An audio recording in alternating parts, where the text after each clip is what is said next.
Hi everybody, welcome to part one of Fields Trip. We're going to do a virtual Fields Trip today, and what you have around you is an 1840s pioneer village. This was built along the Erie Canal, and so this is in Delphi, Indiana. You can see that they would take canal boats up and down this canal, and it would hook up the Wabash River with the Great Lakes.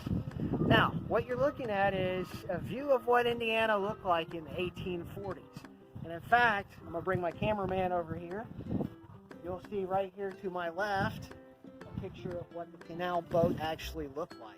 And so what the general plan was in the 1840s was they were going to build this canal system, and this was the major transportation system at this time, major transportation system, and it was before the railroads.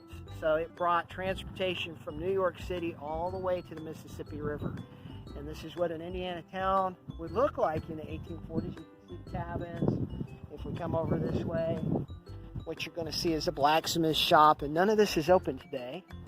Across the canal, you'd see a little church, like what a little chapel would look like in the 1840s. And what I'll tell you about this here is there's a lot of really interesting places around North White to go to. And this is one. This is the Erie Canal Museum in Indiana. So there's a lot of history around us, a lot of living history. And this is only part one of the Fields trip. I'm going to take you on different field trips around Indiana. We're going to get out here on some nice days. We'll look at the Battle of Tippecanoe, and we'll look at some other places. So stay tuned and look forward to future Fields trips with Mr. Fields. Alright guys, so this is the canal itself. I'm standing on the bridge over the canal, and you can see how wide it is. They actually hand dug this. This was before they had excavators and tractors and things like that. And again, over here to the right would be the Pioneer Village. So it went a pretty far distance, and it was a chain of canals that would hook up rivers and lakes. And what you would do is, as a passenger, you would pay something pretty cheap, like maybe 50 cents, and you could take transportation for someplace like Toledo, Ohio, all the way down to a place like New Orleans or Memphis, Tennessee.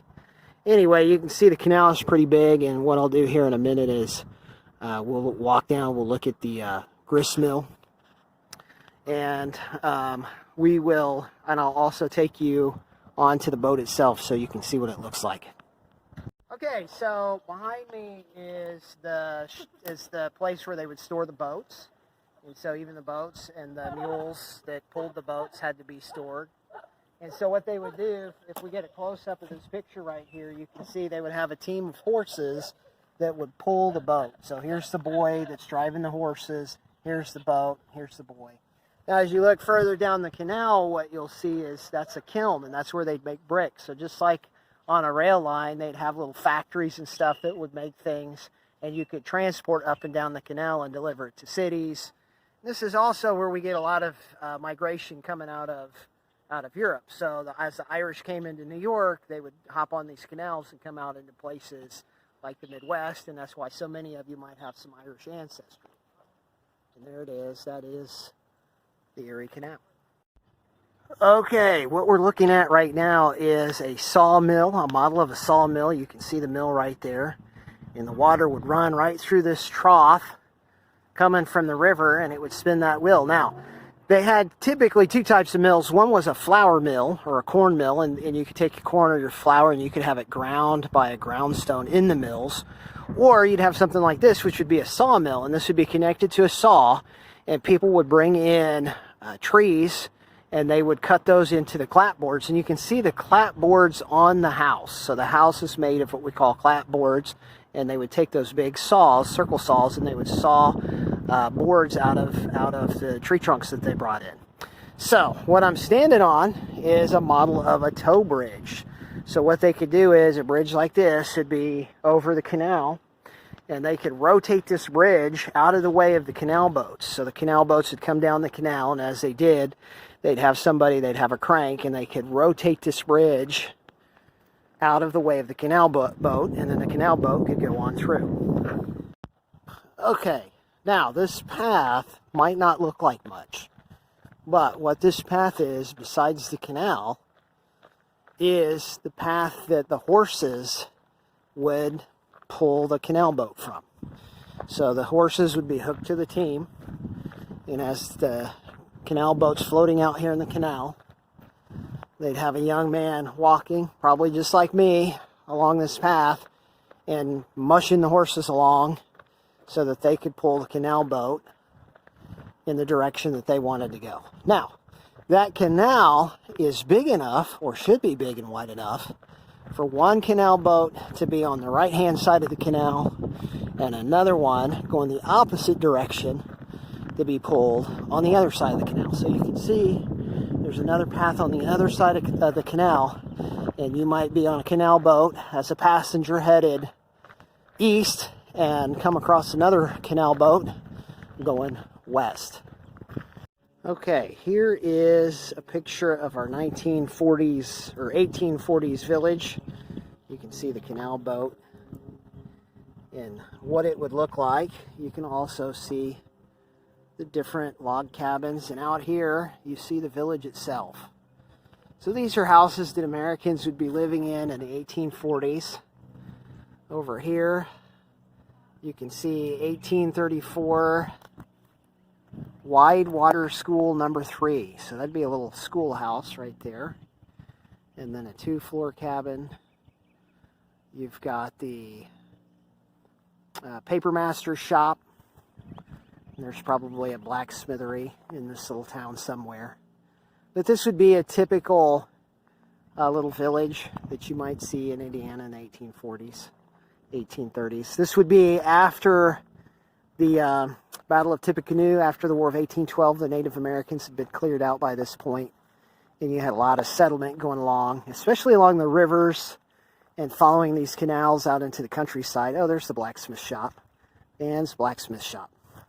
So imagine going to this little school in 1834 and not having a Chromebook or screens of any sort, farming most of your day, chopping wood, probably having oxen pull a plow. And then in the winter months when you weren't farming, you're coming to this school right here, little one-room cabin schoolhouse. Probably don't even have paper. You're probably working out your math and writing your essays on small chalkboard slates. And so that would be life in the 1830s and 40s. And there it is. Okay, this is a actual boat. And you can see it's pretty big. It's pretty spacious. They had first class and second class passengers, and they took this boat, and it's just basically made it into a little playground for the kids. So as I walk through, you can see the space. You know, if you're coming from New York and you're going to something like Memphis, Tennessee, that's going to be a long trip on these boats. So you could do it by horseback, but if you're packing a lot of stuff in the 1840s, this would have been the way to go. And the system was in place all the way up until the invention. Here, I'm going to go outside the boat. Until the invention of the steam engine. Once the steam engine's invented, the crazy thing about this canal system is they spent decades building this canal system, and right at its peak use, they invented the steam engine, and trains became probably the most important means of transportation at the time. And it literally took the legs out of the canal boat system. So the canal boat system really only ran about 4, maybe 5 decades. It's 50 years. But you can see they put a slide beside of it for kids to play on. But the canal boat system pretty much shuts down shortly after the Civil War in most places. It's defunct by the 1880s, and it's been completely and totally replaced by the rail lines. Well, ladies and gentlemen, that's the conclusion of our fields trip for the day. I hope that you learned that first, the canal system was used in the 1840s to transport goods and people across the country, and that it was a major contributing factor to growth in the Midwest. So on our next fields trip, I'm planning on taking you to the Battle of Tippecanoe, which predates the Erie Canal system by about 20-25 years. So we'll have a look at that on our next trip, and I hope you enjoyed this. I hope you're staying safe and honoring social distancing. You can go to places like the Erie Canal, and you can see there was almost nobody there. So plenty of places to keep space from each other and enjoy the outdoors, nature, and history of Indiana. Thank you.